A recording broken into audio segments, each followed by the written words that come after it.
Welcome, teacher candidates, to Technology for Teaching and Learning. I'm Sir Shamir Amarulo, lecturer in ICT department at CPCE. This course is designed for you as educators to deliver content using technology. Now, you need to be familiar with the technology and pedagogy and also be comfortable with it as you're using it in the classroom. Now, the aim, as you can see for this course, we have multiple aims. You, as an educator, will need to be able to promote critical thinking in your learners by discussing the choices in delivery strategies. As you can see, you'll need to be able to identify key terminologies to guide delivery. You need to understand the function of your computer, examine the terminologies relating to the computer. You will also have to use common application software and hardware. You will need to be able to know how to use these different hardwares that are available to you.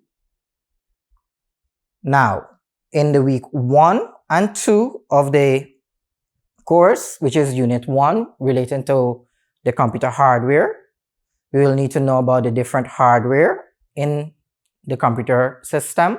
You need to identify and explain these hardware. Know the difference between the hardware and software, and know about the capabilities of the computer system. You will need to also troubleshoot hardware and software problems that may arise from time to time. In weeks 3 and 4, you'll be focusing on the application software, specifically word processing. Now, with word processing, which is a software, meaning that you'll need to know about the different kinds of software, both system software and application software. You will need to know about the system software like the OS and utility and how they help your system, as well as the different application software that you will be using. There are multiple utilities available that you will need to be able to use in your classroom. Know the basic functions of the computer system, such as booting it up, opening windows, minimizing, maximizing, and so forth. You need to be able to manipulate Microsoft Word, which is a word processor, such as formatting, reviewing, printing, and so forth. You'll need to use Microsoft Word in delivering your content, since this is an education tool that can enhance the teaching and learning process. Now, in week 5 and 6, we will be focusing on the presentation software. Now, this one here, you'll be creating a presentation slideshow. You'll be editing it. You'll be formatting it, using different features such as animation, transition, rehearsal, and so forth, to be able to deliver your content using presentation slideshow. In week 7, you'll be using email.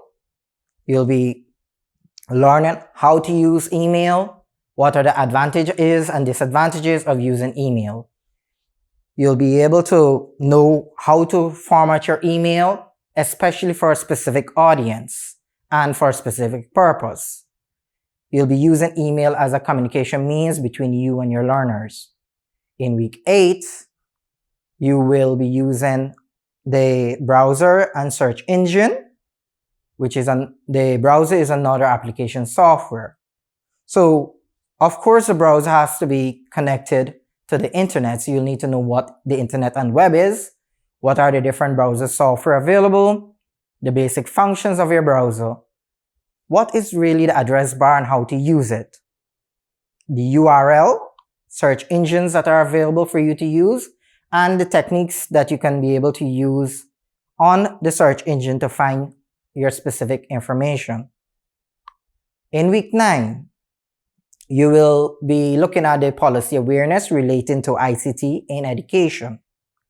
So, of course, you'll need to know how ICT functions within the education system, what are the methods that facilitate learning, the taxonomy that is there within ICT for education. You'll need to know about information technology and how to use it in the support of student-centered learning. You'll be preparing various documents using these technologies, and you'll also be providing your information in different formats, such as a graphical representation of your data. In week 10, you'll be focusing on the verbal and nonverbal communication skills. You'll be developing the different techniques and the different cues to be able to teach using technology.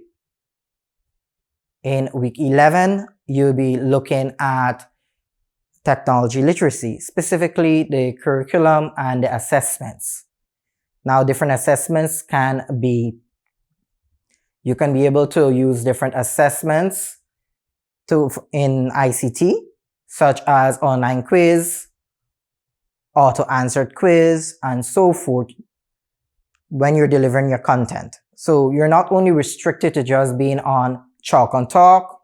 There are many ways like virtual meetings and so forth, recording and uploading these content online so your students can access it.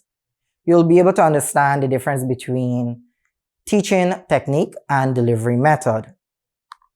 In week 12, you'll be enhancing your questioning skills by preparing different questions, and your classmates will be critiquing these questions and providing feedback for you to be able to correct these different questions that you have. Week 13, 14, and 15 will be focused on review and presentation. Now, there are certain terminologies that you will be looking at inside of this course, and the content in the course will be tested by different assessment. You will have a graded quiz, which is for 40%, which will be your assessment 1, 2, and 5. You will have an assignment that will be marked by a lecturer, going for 10%, which is your assessment 3.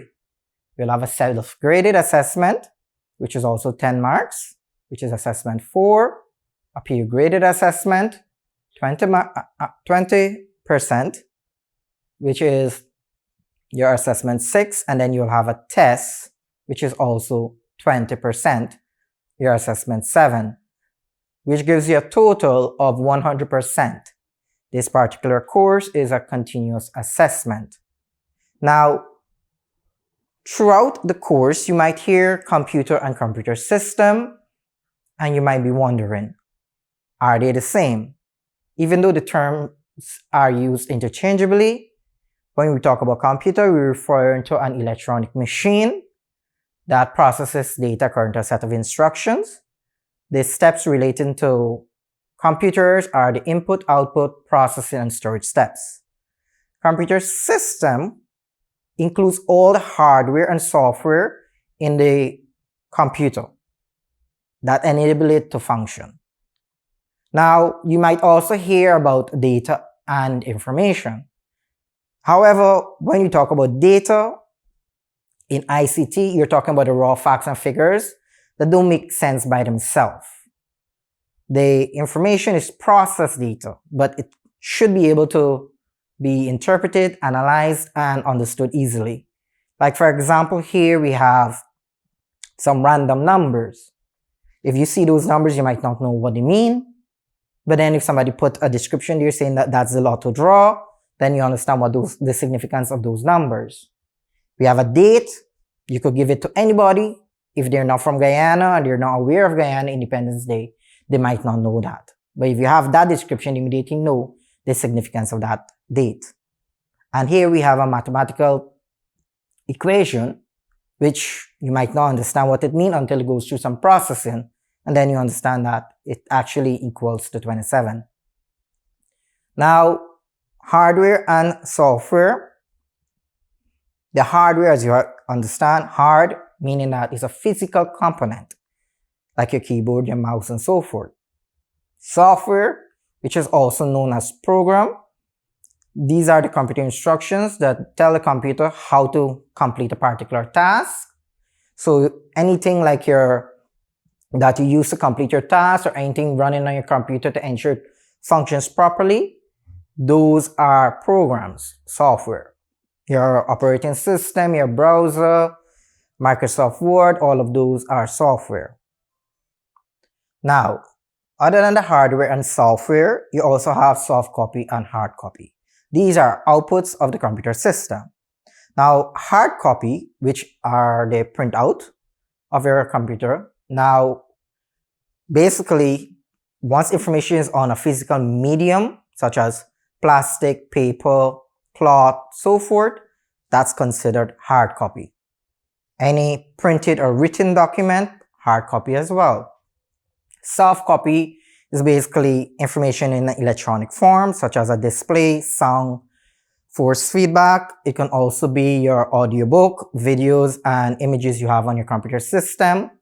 Those are considered soft copy. Now, as you continue throughout the course, you will be learning about different terminologies, different technologies, and so forth that will help you to deliver your content better.